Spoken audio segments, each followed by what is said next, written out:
Today is daily log number 43. A couple things I want to talk about, just kind of high level overview what I'm going to talk about today. What I've been working on, WordPress. Tell me, please tell me that you've been patching, update your site with any of your plugins, your security, critical security updates, anything along that line.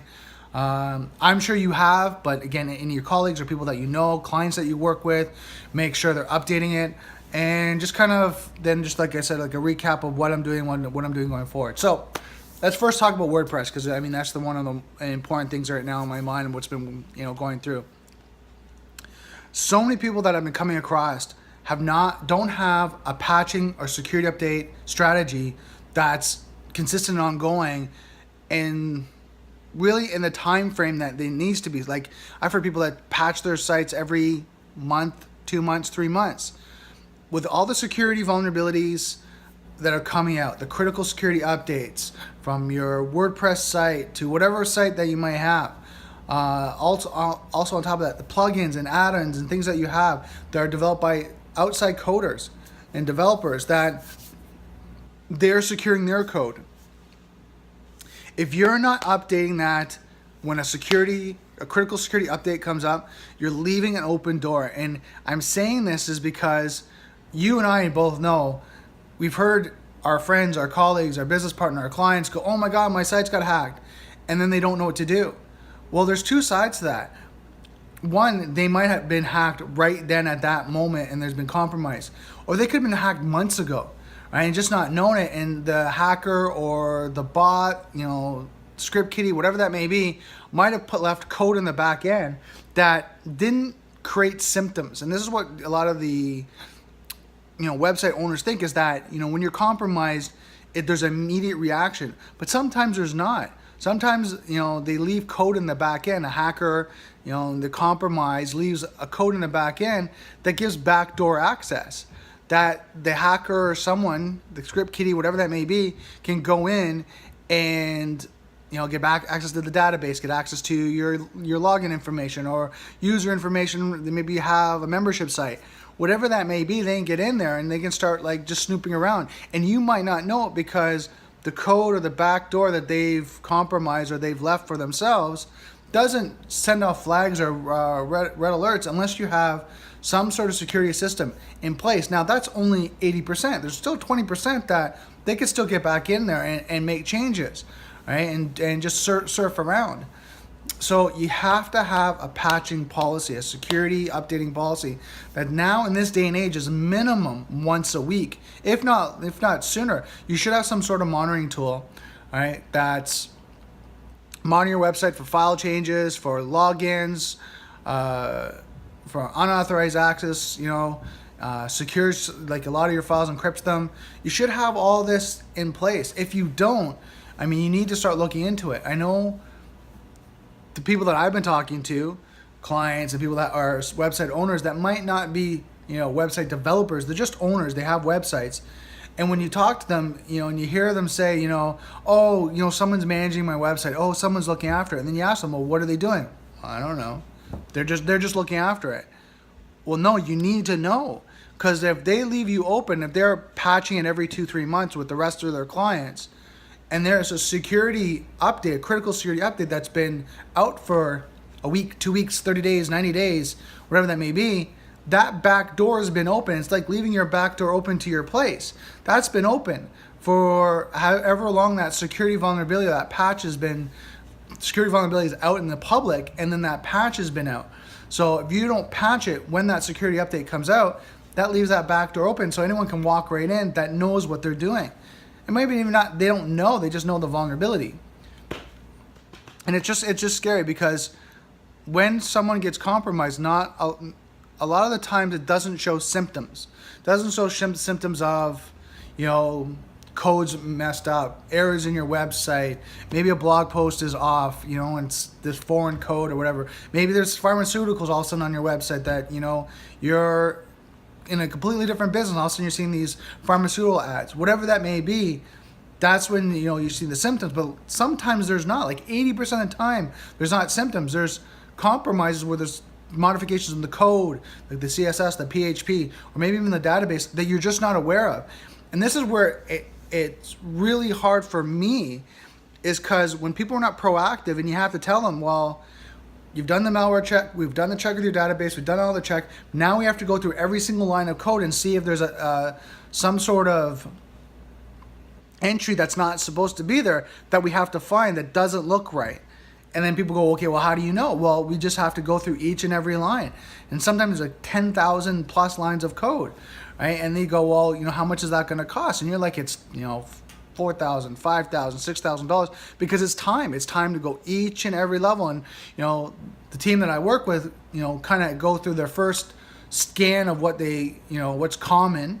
And then they have to go back through, and if they don't find anything, they go back through and they start looking for each and every line of code if something's, not supposed to be there. There's some sort of available password that is opened up, an account that, in the code, in the database, that shouldn't be there. Right, or that's wide open, some sort of script that's there that shouldn't be there. Like, they have to go through each and every line, and this is where it costs so much money. So if you have a website and you're not updating, you're not patching, you don't have a strategy in place, you potentially are running the risk of, being compromised. And this is the sad part, and this is what I've had to deal with over the last several months, is telling people that, I'm sorry, there's nothing I could do. If you want to get your site, have you done a backup? Now, is your backup clean, right? Have you been doing backups with the corrupted code or the injection in your backup?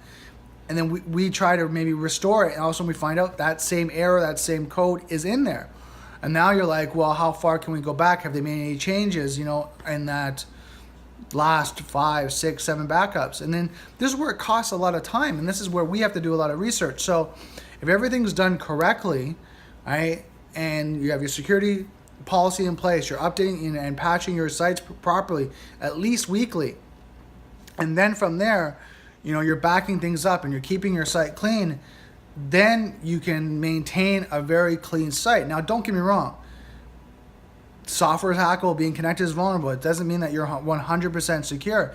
It just means at this point in time, you're secure than someone that is not. So I'm saying, like, you're 90% secure. Now, someone is not patching, someone's not updating, someone doesn't have a proper backup and leaving themselves open, they're at maybe 20%, 30%, secure, where they're completely wide open on the other side, like, 80 to 70 to 80% open. And then they're going to get compromised, and what happens is they're going to spend thousands and thousands of dollars to fix it, which they don't want to spend. And some smaller companies can't afford, because, again, they're trying to make money, they're trying to keep their overhead, they're trying to pay for, products and services and shipping and receiving and all this great stuff that they're building their business. But if their site goes down, and what people don't really understand is they have to pay in two ways. One, they have to pay to fix their site, and two, they are affected by their public relations when it comes to their clients. And when you look at, what are the clients thinking? Are they wanting to shop with you? Do they trust you anymore? Right? Because now if your site's been taken down or compromised, they're like, now I'm not going to shop with you in the sense of online. Maybe you have an e-commerce site. Maybe your site's down and, they've had some username and passwords that they put in there now, because some people, and as we know, some people don't have what we consider as a secure password policy, so they use the same username and password right across multiple platforms. So now they've been compromised on your site. That means their Facebook, their Twitter, their bank account, all that else has been compromised now, all because your site's been compromised. Right? And this is where, I'm kind of rambling on, but this is where we really have to think about our security policies. Right? And if you're not thinking about it, trust me, you're going to think about it as soon as you get compromised. It's going to be one of those things that you sit there and you're going to go, why didn't I do it? And then you're going to end up paying in the long run. And this is where me being proactive, telling you and try to spread the word and let people know that do it yourself, right? If you don't do it yourself, then you have a team, have meetings with them weekly. What are you doing? How are you updating my site? Have you checked? Have you checked the website? Have you checked the backup? Is there any code that shouldn't be there? Any username, passwords? Are all the plugins, add-ons, the site, is everything up to date? Right? Is there any security updates? Is there any patching that needs to be done? Weekly, you should be on those people. And if you don't do that, then hire a security company that does that specifically. Because if you don't, it just open yourself up to the risk that you're going to get compromised. And again, it's that once you leave yourself open, then it's that 20 to 30% that you're secure, and that 80 to 70% or 70 to 80% that you're going to be potentially compromised. And it's sad. It's sad to see that. And this is where it really bothers me personally. And I did a video about the emotional side. It really bothers me because what happens, you see people get so frustrated and so mad. Damn those hackers. Screw them. Oh my God, those are idiots. Why are they hacking my site? And then you get the other side that they're like, oh my God, what do I do? Oh my God, I'm going to lose money. I'm losing business, all that. So you get all this emotional development, and you're like, oh, like if you would have just been proactive, if you would have just done the things that you needed to do in the start, you would have been a lot safer and would have been able to restore you. Right? And you've been more secure. You would have been that 80 to 90% secure that potentially if something did happen, you would have been able to recover a lot faster. So that's kind of what I'm talking about, WordPress. I know it's a little bit of a rambling on going on, but make sure that, and I know you do it, get your clients, get your colleagues to make sure they update, because again, if they're associated with you and they get compromised, it reflects on you as well. Next, what have I been working on? Over the last 15 days, I've been doing Tony Robbins' Personal Power 2, really kind of getting my mind right on what I want to do when it comes to cybersecurity, how I want to help people, how I want to develop my personal beliefs around it. And it's really helping me because I saw, and when you shine a microscope and you do like penetration testing on yourself, thinking that way, where are you vulnerable? Where are you going to break? What's the things that are really kind of compromising your own life, and how do you think? And you have stinking thinking, and how do you change it? You really kind of start to see where you need to change, and you need to, secure your processes and your strategies and your beliefs. So that's what I've been working on, and it's been interesting. I'm really excited about going forward and the things that I'm working on, and that's why doing this is it's really helping me. It's really helping me kind of focus on where I want to go, who I want to work with, and what I want to do, and how I want to get out there and just help as many people as I can. So, just anything else I want to talk about? I think that's it. I don't want to have this video too long. I know I've ranted on a little bit.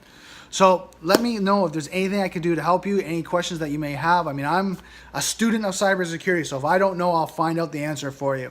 So just remember, this main thing, and everything you think about, everything you do, right? And again, we're talking about websites, applications, social engineering. I'll talk about this next time, is how I found a compromise on a service provider. But I'll talk about this tomorrow. But just remember, software is hackable, being connected is vulnerable. So protect everything that you do.